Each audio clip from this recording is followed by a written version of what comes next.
The weight of unspoken words hung between them like a bridge neither was ready to cross. Justin Rogers sat on the edge of the couch, his hands trembling slightly as he stared at the floor, while Andrew Perez remained frozen in the doorway, his heart hammering against his ribs like a caged bird desperate for freedom. The party had ended hours ago, but somehow they had found themselves here in this moment that felt both inevitable and impossible, suspended between the safety of what they had always been and the terrifying possibility of what they might become. "I can't pretend anymore," Justin whispered, his voice barely audible above the distant hum of the refrigerator and the soft tick of the wall clock that had been counting down to this moment for months. "I've been lying to myself for so long that I forgot what the truth even felt like. It's like I've been wearing a mask for so many years that I started to believe it was my actual face." Andrew's breath caught in his throat, sharp and painful. He had dreamed of this moment countless times, played it out in his mind during sleepless nights and distracted afternoons. But now that it was happening, he felt like he was drowning in the electricity that crackled between them. The golden light from the lamp cast shadows across Justin's face, highlighting the vulnerability in his eyes that Andrew had noticed more and more frequently over the past few months, like watching someone slowly emerge from underwater. "Justin," Andrew said, his own voice rough with emotion and thick with years of carefully swallowed words. "What are you saying? What are you telling me?" But to understand how they arrived at this moment, how two best friends found themselves standing on the precipice of something that would change everything they thought they knew about themselves and each other, we need to go back to where it all began, to the slow accumulation of glances and touches and almost confessions that had been building like pressure in a closed system, waiting for the moment when something would finally give way. 3 months earlier, Andrew had been convinced he was losing his mind. He would catch himself staring at Justin during their weekly movie nights, memorizing the way his laugh lines crinkled when he found something genuinely funny, or how he unconsciously ran his fingers through his dark hair when he was thinking deeply about something. These observations felt dangerous, like secrets Andrew wasn't supposed to know about his own heart, like evidence of a crime he was committing against the sacred trust of their friendship. Before we see how this ends, tell us where you're watching from and hype this video in the comments. This story is about to take you on an emotional journey you won't forget.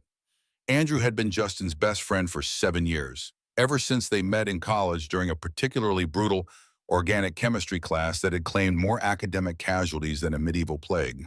They had bonded over late-night study sessions fueled by terrible coffee and shared panic, and a mutual appreciation for terrible horror movies that were so bad they circled back around to being entertaining. Through graduation, through Justin's string of girlfriends who never seemed to quite understand his dry sense of humor, through Andrew's own failed attempts at dating that always seemed to end with polite but distant text messages, they had remained constants in each other's lives like twin stars orbiting around a shared center of gravity. Andrew had always told himself that the ache in his chest when Justin talked about his relationships was just protective friendship. Nothing more complicated or dangerous than that. But 3 months ago, everything had shifted, like a fault line finally giving way after years of accumulated pressure. It started with Lisa Harris. Justin had been dating her for 6 months, and Andrew had grown accustomed to hearing about their relationship troubles during their Thursday night dinners at the small Italian place near Andrew's apartment, the one with the checkered tablecloths and the owner who remembered their usual orders and always asked about their families. Lisa was beautiful, successful, everything that should have made Justin happy. She was an architect with her own firm. She could discuss literature and politics with equal intelligence. She laughed at Justin's jokes and seemed genuinely interested in his work as a graphic designer. But as the weeks passed, Justin's complaints became more frequent and more specific, like he was trying to diagnose an illness he couldn't quite name. "She's perfect on paper," Justin had said one evening, absently twirling pasta around his fork while staring out the restaurant's window at the couples walking by on the sidewalk. "She's smart, she's funny, she's gorgeous. Her apartment is like something out of a magazine, and she cooks these incredible meals that probably cost more than I spend on groceries in a week. But something feels missing, you know? Like I'm going through the motions of what I think a relationship should be, but I don't actually feel anything real. It's like I'm watching someone else live my life. Andrew had nodded sympathetically, offering the same advice he always did about communication and patience and giving things time to develop naturally, while internally his heart performed a complicated dance between hope and guilt that left him feeling dizzy and slightly sick. He hated himself for the small spark of satisfaction he felt when Justin expressed dissatisfaction with his girlfriend, but he couldn't seem to stop the feeling from blooming in his chest like a flower he was ashamed to water. Maybe you're just afraid of commitment, Andrew had suggested, the words tasting like ash in his mouth because he didn't believe them even as he said them. It's normal to have doubts when things start getting serious. That's what Lisa says, Justin had replied, but his tone suggested he wasn't convinced. She thinks I'm sabotaging things because I'm scared of being happy, but that's not what this feels like. It feels more like I'm trying to force myself to be happy about something that just doesn't fit. The night everything changed was unremarkable in every way except for how it ended, like a perfectly ordinary Tuesday that happened to contain the exact moment when everything Andrew thought he knew about his life shifted permanently off its axis. Justin had come over to watch the latest superhero movie, armed with takeout from their favorite Thai restaurant and his usual easy smile that had the power to make Andrew's entire day brighter without Justin ever knowing the effect he had. They had settled into their familiar positions on Andrew's couch. Justin sprawled across one end with his long legs stretched out, while Andrew curled up on the other end like a cat, their feet occasionally bumping in the middle in a casual intimacy that Andrew treasured more than he would ever admit. The movie was typical summer blockbuster fare, all explosions and quips and elaborate action sequences that required very little actual attention, which was probably why Andrew noticed when Justin's phone buzzed with a text from Lisa about halfway through the film. Andrew watched as Justin's expression grew increasingly tense as he read whatever message she had sent, his jaw tightening in that way it did when he was trying to process something unpleasant. Finally, Justin tossed his phone aside with more force than necessary, the device bouncing off the coffee table and landing on the carpet with a soft thud, and turned his attention back to the screen. But Andrew could see the tight line of his jaw, the way his shoulders had gone rigid like he was bracing for impact.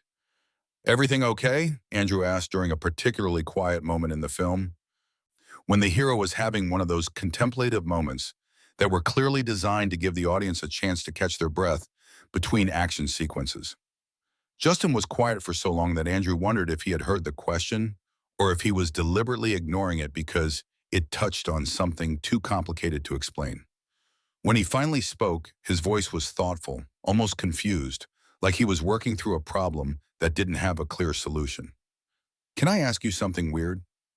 "Always," Andrew replied immediately, because in 7 years of friendship, Justin had never asked him anything that he wasn't willing to answer, no matter how personal or strange it might be.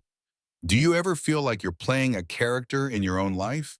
Like you're doing all the things you're supposed to do, saying all the right words, vamos by hitting all the marks that society expects from you, but none of it actually connects to who you are inside?" Justin's voice was soft, vulnerable in a way that made Andrew's chest tighten with sympathy and something deeper that he didn't want to examine too closely. The question hit Andrew like a physical blow, knocking the air from his lungs. He had felt exactly that way for years, but he had never been able to articulate it so perfectly, had never heard someone else describe the exact sensation of living a life that felt like an elaborate performance. "Yeah," he said softly, his voice rough with emotion. "I know exactly what you mean. It's like being an actor who's forgotten they're in a play." Justin turned to look at him then, and something in his expression made Andrew's breath catch in his throat. There was a vulnerability there, a searching quality that Andrew had never seen before, like Justin was looking for something specific in Andrew's face and wasn't sure if he would find it. "Lisa wants to move in together," Justin said, the words dropping between them like stones into still water. "She brought it up tonight, and I should be excited, right?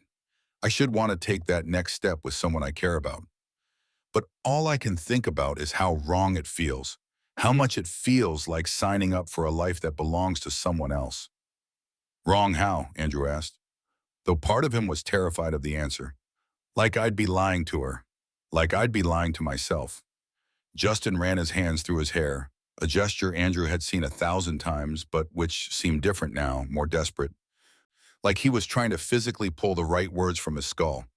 I keep thinking about what it would be like to come home to someone who really sees me, you know?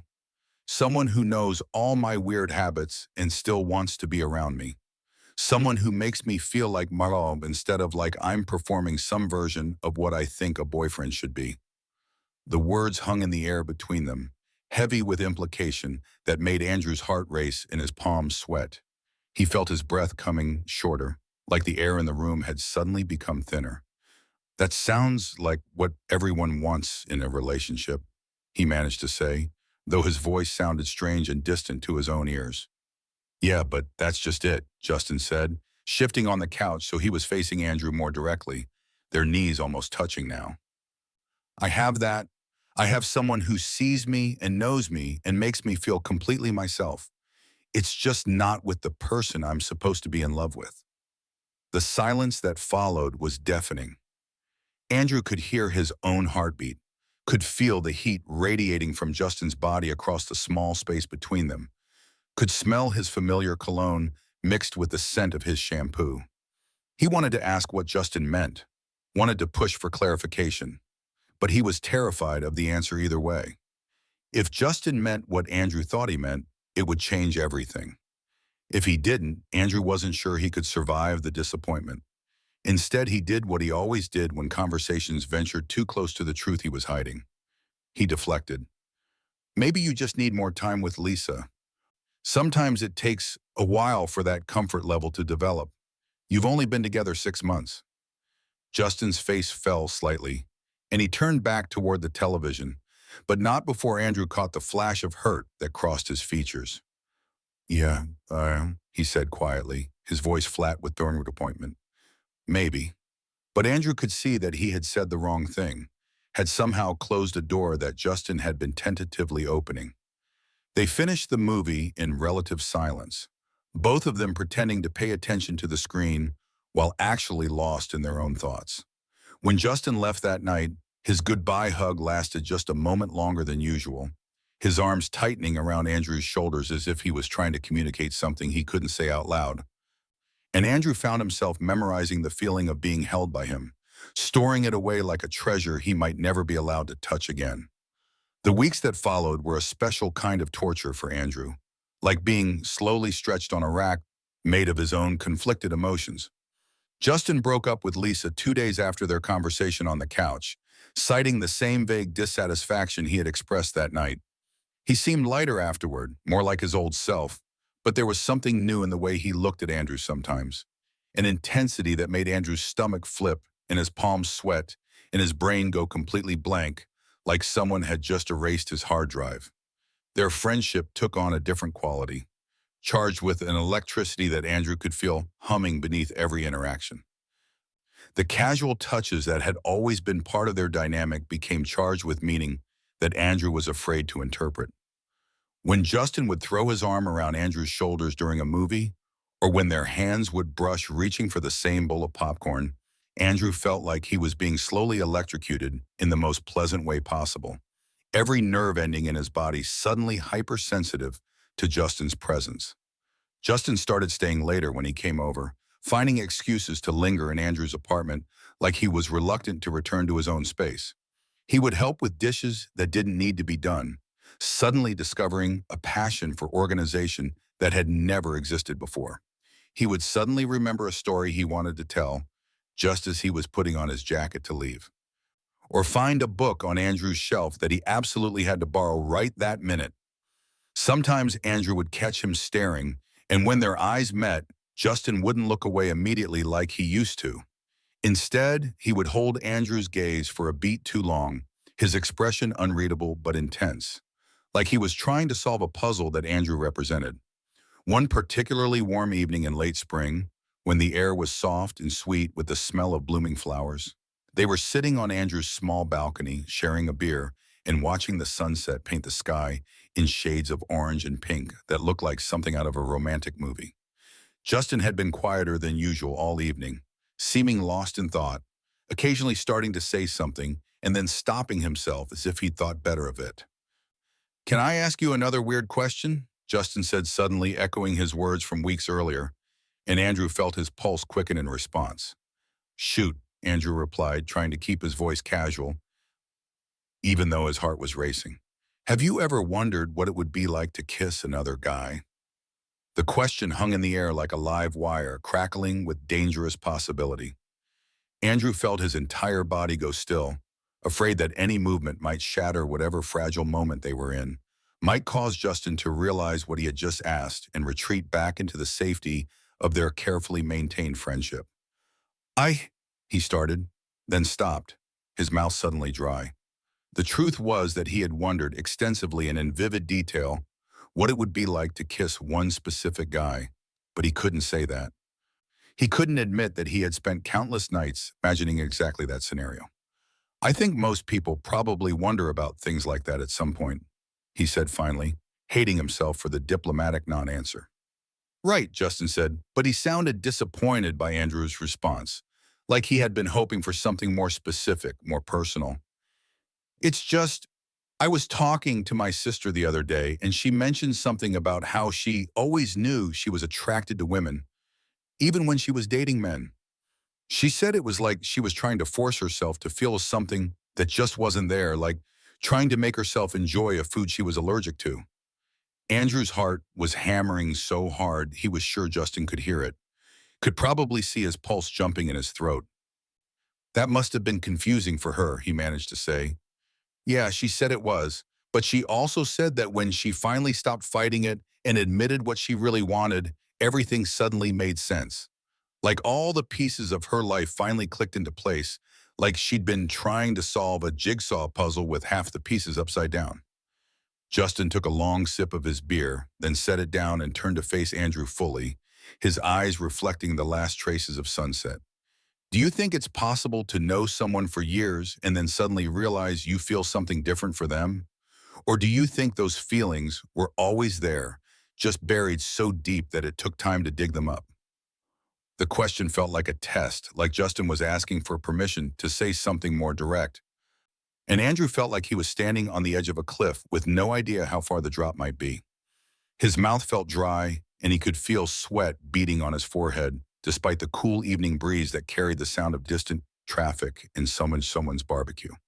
"I think," he said carefully, weighing each word like it might be the difference between salvation and destruction, "that sometimes we tell ourselves stories about who we're supposed to be and what we're supposed to want, and sometimes it takes a while to separate those stories from what we actually feel deep down."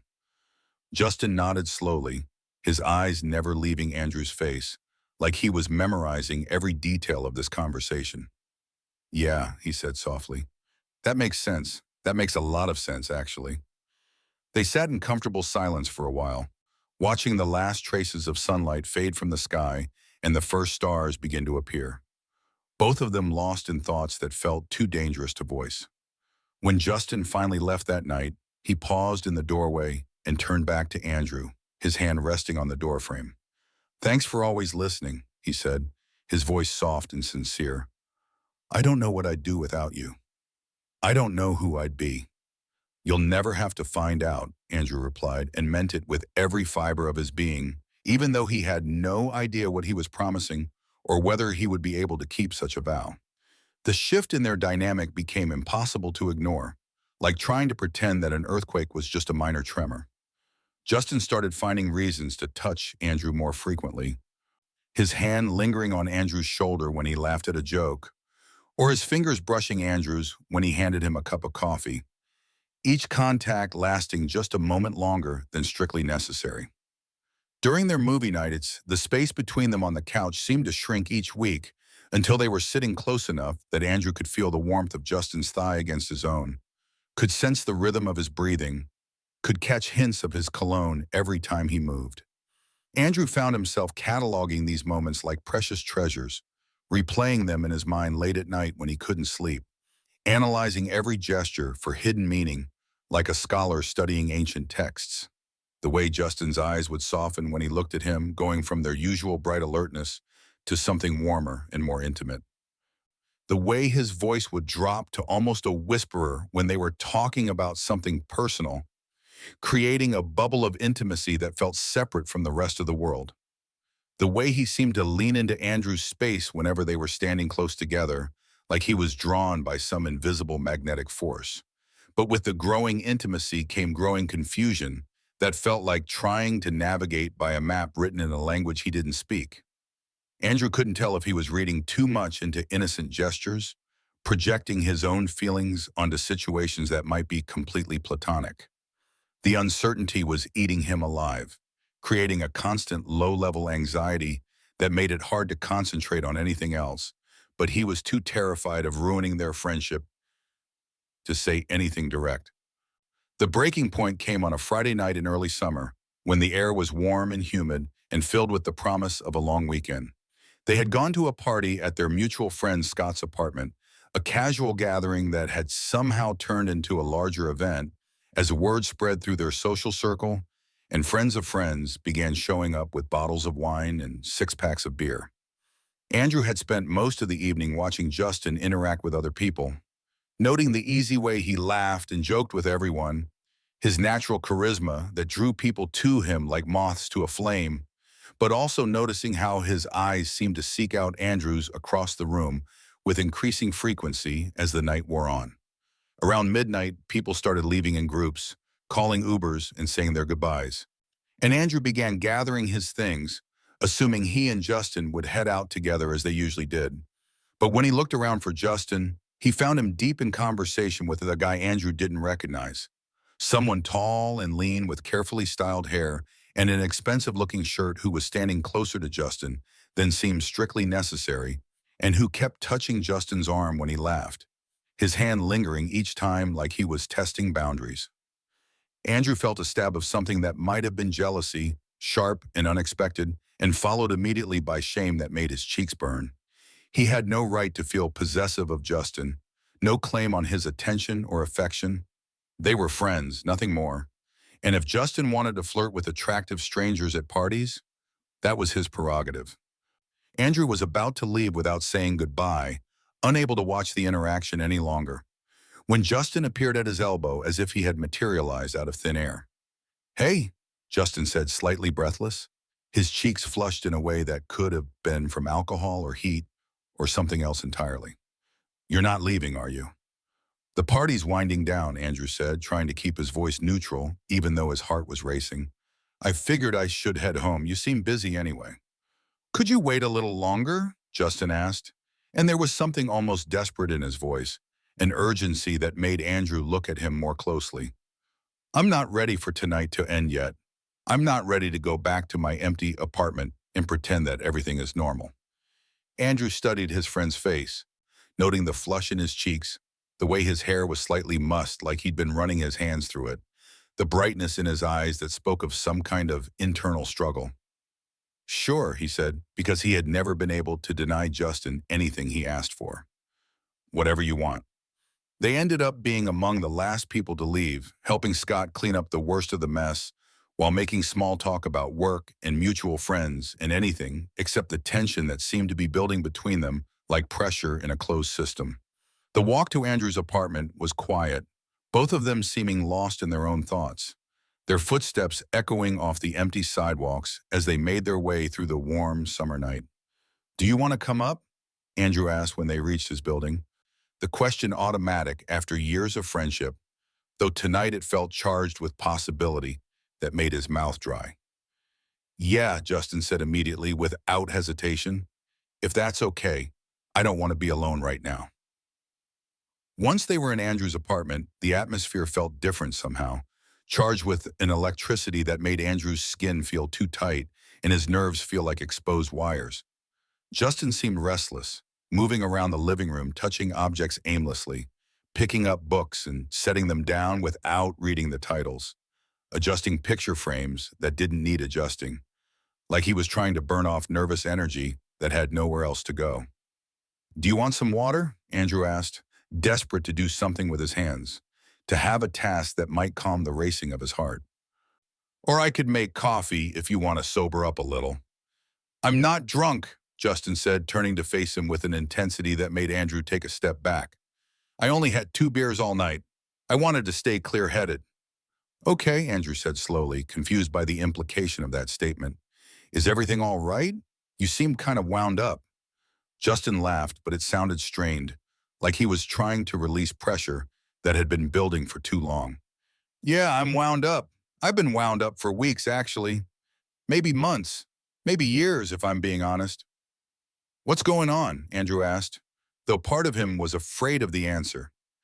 Instead of answering immediately, Justin moved to the couch and sat down heavily, running his hands through his hair in that familiar gesture of frustration that Andrew had seen countless times but which seemed different now, more urgent.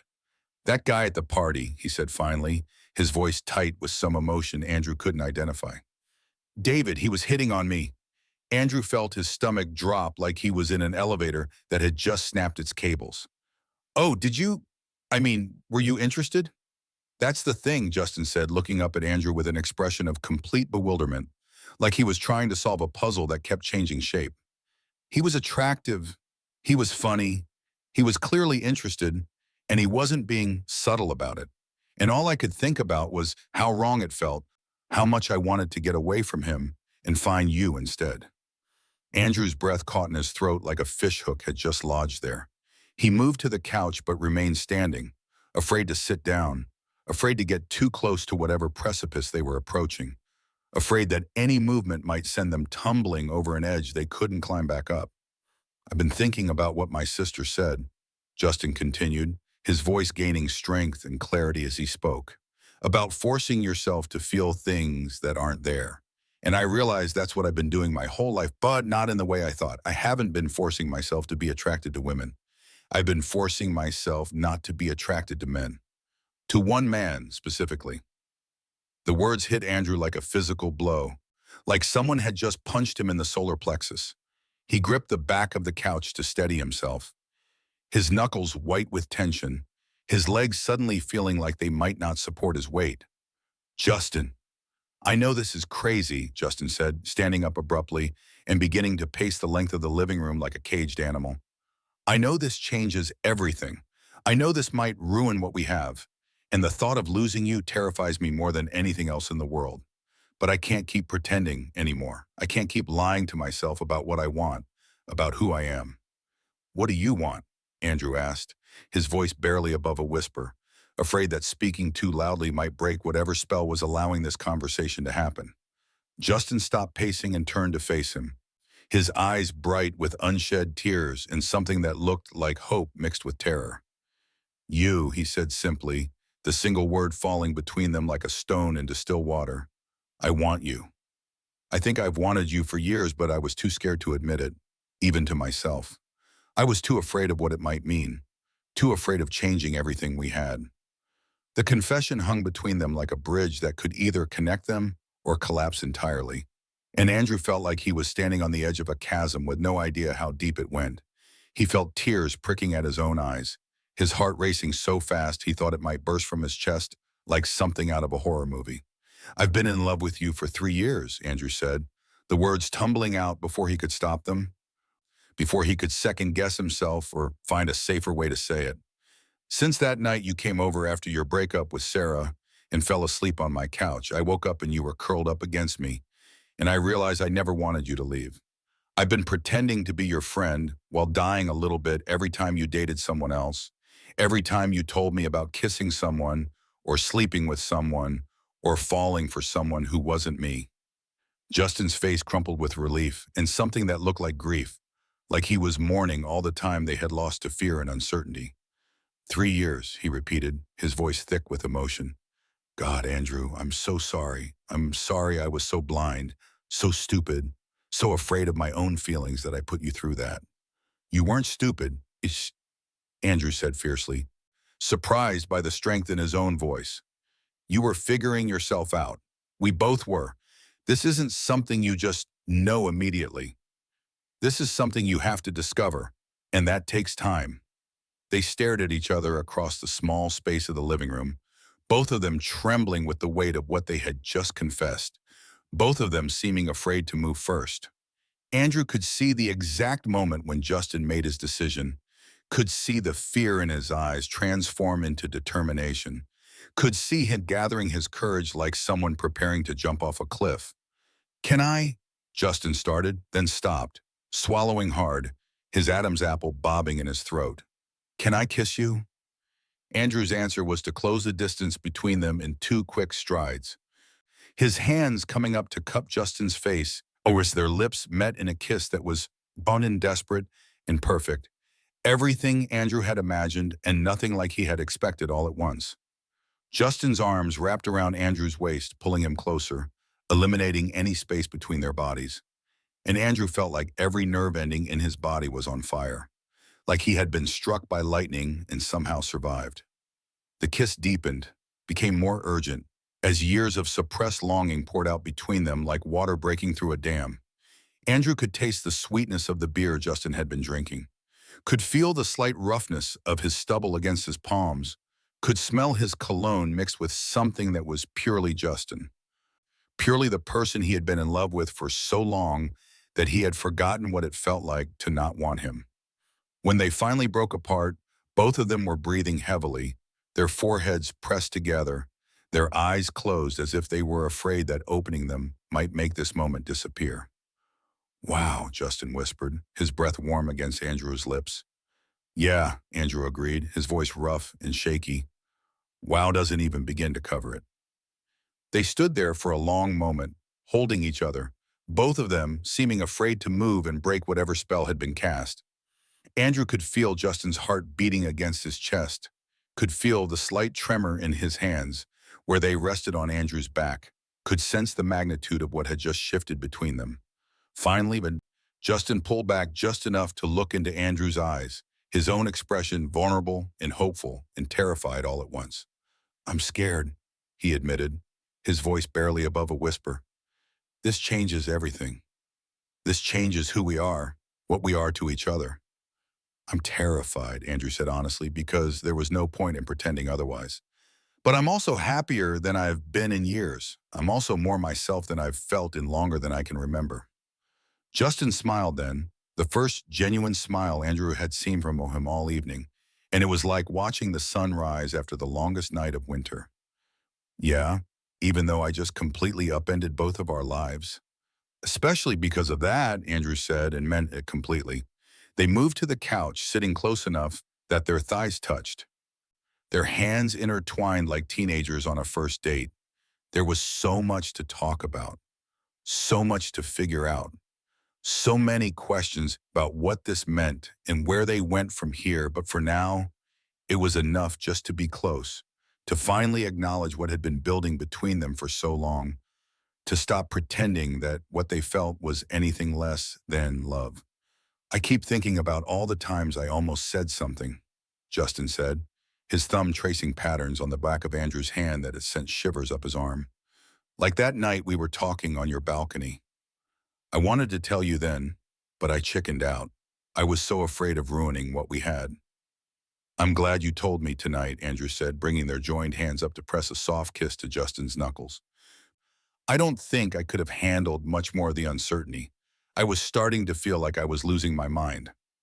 "What happens now?" Justin asked, and Andrew could hear the vulnerability in his voice, the fear that despite everything they had just confessed, there might still be obstacles too large to overcome.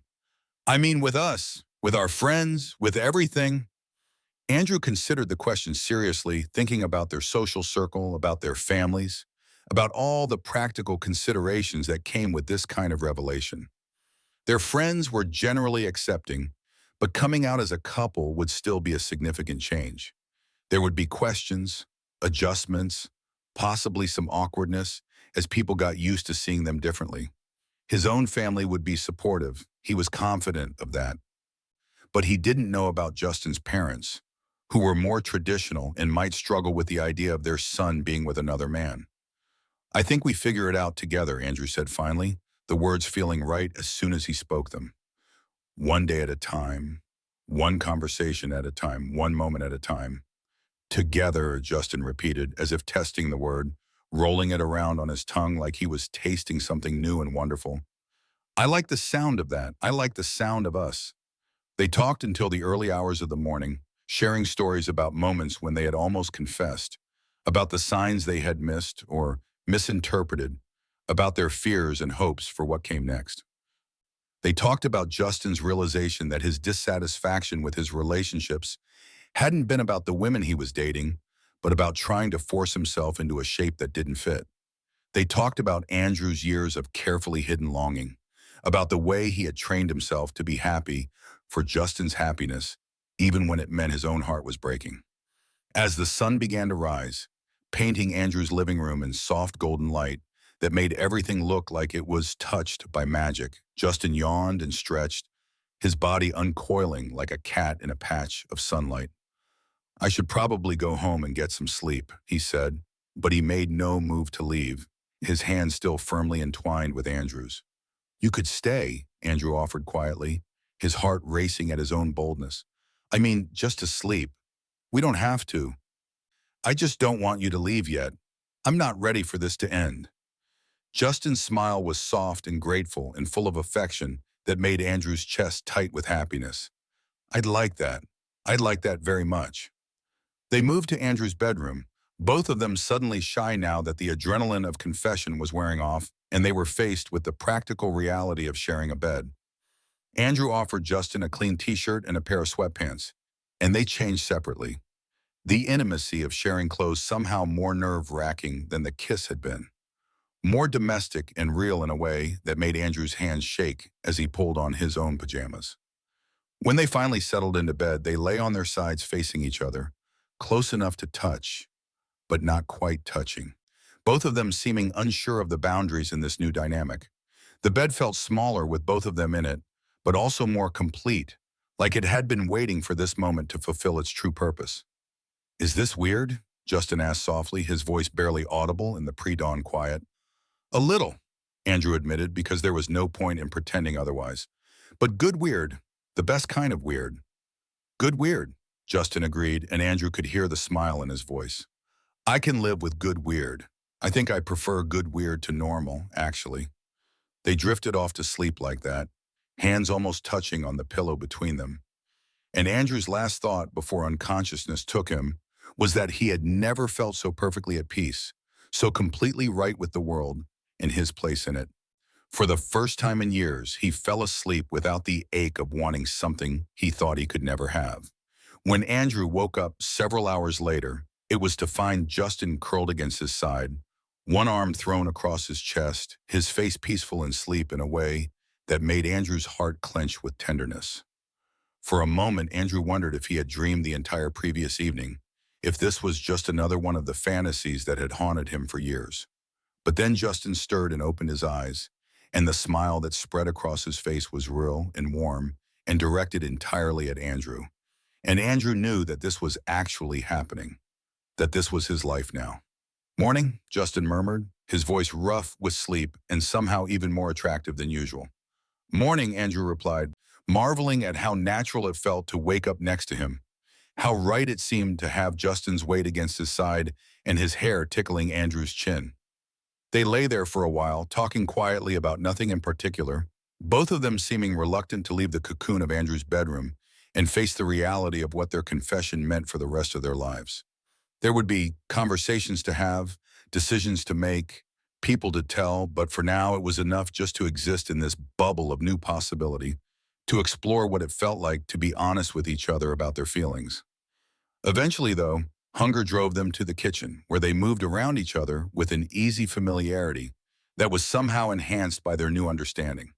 Justin made coffee while Andrew scrambled eggs, and they ate breakfast sitting close together at Andrew's small dining table, their knees bumping under the surface, both of them stealing glances at each other like they were still getting used to the idea that they were allowed to look, allowed to want, allowed to have this. So, Justin said eventually, setting down his coffee cup and looking at Andrew with an expression that was part nervous, part excited. I should probably call my sister. She's been asking me pointed questions about my love life for months. I think she suspected something before I did. What are you going to tell her? Andrew asked, curious about how Justin planned to explain this sudden shift in his understanding of himself. The truth, Justin said simply, and the confidence in his voice made Andrew's heart skip. That I finally figured out what I really want. That I'm with the person who makes me feel most like myself. Andrew felt a warm glow spread through his chest at the words, a happiness so complete it was almost overwhelming. And your parents? Justin's expression grew more serious, a shadow passing over his face. That might be harder. They're not exactly progressive, but they love me and they want me to be happy. I think they'll come around eventually, and if they don't, well, that's their loss. They spent the rest of the morning making tentative plans, discussing how to tell their friends, when Justin might introduce Andrew to his family as his boyfriend rather than just his best friend. The word boyfriend still felt strange and wonderful on Andrew's tongue, like a gift he was afraid to unwrap too quickly for fear it might disappear.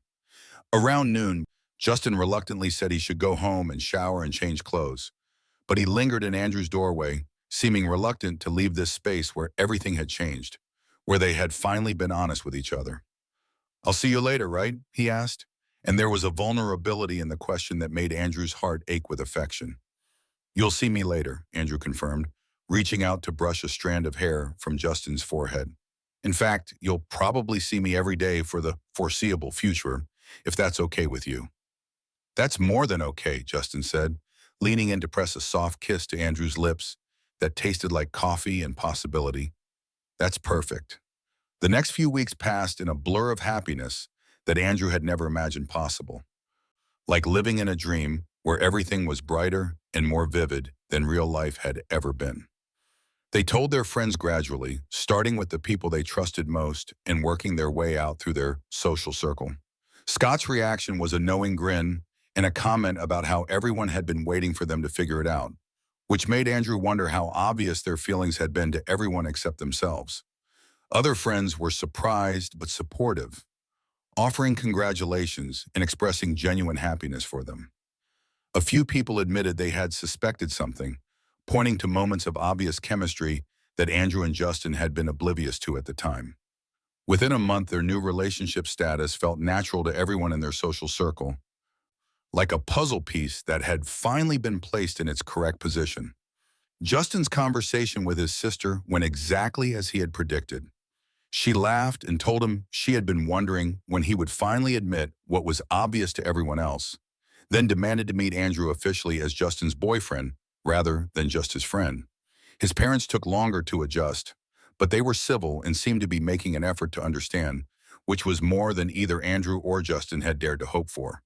The physical aspect of their relationship developed slowly, both of them seeming to savor each new level of intimacy like wine that had been aging for years. They spent hours just kissing, exploring this new dimension of their connection with the thoroughness of people who had waited years for permission to touch each other this way. When they finally made love for the first time, it was tender and overwhelming and perfect, a physical expression of emotions that had been building for years. And Andrew understood for the first time what it meant to feel complete. But perhaps more than the physical intimacy, Andrew treasured the emotional openness that had blossomed between them like a flower that had finally been given it enough light to grow. Justin no longer hid his feelings or second-guessed his reactions. When he was happy, he showed it freely, his joy infectious and unguarded. When he was worried or sad, he turned to Andrew for comfort without hesitation, trusting him with his vulnerabilities in a way that made Andrew feel honored and protective and deeply loved. The walls that had existed between them, the careful boundaries of friendship that had prevented them from being completely honest with each other, had disappeared entirely, replaced by an intimacy that was both emotional and physical, both comfortable and exciting. One evening in late summer, when the air was warm and sweet with the smell of jasmine, they were lying in Andrew's bed after making dinner together, Justin's head on Andrew's chest as they watched the ceiling fan turn lazily overhead. They had been together officially for 2 months, but it felt like a lifetime and no time at all simultaneously, like they had always been this way, and like they were still discovering each other every day. Do you ever regret it? Andrew asked quietly, his fingers combing through Justin's hair. Taking this risk with us? Justin lifted his head to look at him, his expression serious and certain. Never, Dim, he said without hesitation. Not for a single second. Do you? Never, Andrew echoed, and meant it completely. I just sometimes can't believe this is real. That you're here, that you chose this, chose me. Andrew, Justin said, shifting so he was lying on his side facing him, his expression intense and loving. I need you to understand something. This wasn't a choice between you and someone else, or between this life and some other life I could have had. This was a choice between living authentically and continuing to lie to myself. You didn't steal me away from heterosexuality. You helped me find my way home to who I really am. The words hit Andrew with surprising force, and he felt tears prick at his eyes as years of guilt and uncertainty finally dissolved. For so long, he had carried a small kernel of shame about his feelings for Justin, as if loving his best friend was somehow selfish or wrong. But Justin was right. This wasn't about Andrew convincing him of anything or changing his mind. This was about both of them finally being honest about who they were and what they wanted. I love you, Andrew said, the words still feeling new and precious every time he said them, like a prayer he was finally allowed to speak aloud. I love you too, Justin replied, leaning down to kiss him softly. I love you and I love us, and I love the life we're building together. 3 months after that first confession in Andrew's living room, they decided to move in together officially. Justin's lease was up for renewal, and the decision felt natural, inevitable, like the next logical step in a journey they had been on together for years without realizing it. They spent a weekend moving his belongings into Andrew's apartment, their friends helping to carry boxes and furniture up 3 flights of stairs while making jokes about finally making it official. As they unpacked Justin's things and found places for them among Andrew's possessions, Andrew marveled at how seamlessly their lives fit together, like two pieces of a puzzle that had been designed to connect. Justin's books found homes on Andrew's shelves, his clothes hung next to Andrew's in the closet. His coffee mug took its place in the cabinet next to Andrew's favorite cup.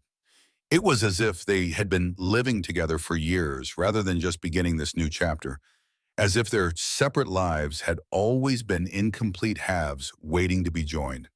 That night, after their friends had gone home and the boxes were mostly unpacked, they sat on their couch now, not just Andrew's, their legs tangled together, sharing a bottle of wine and marveling at the transformation of the space that was now truly theirs.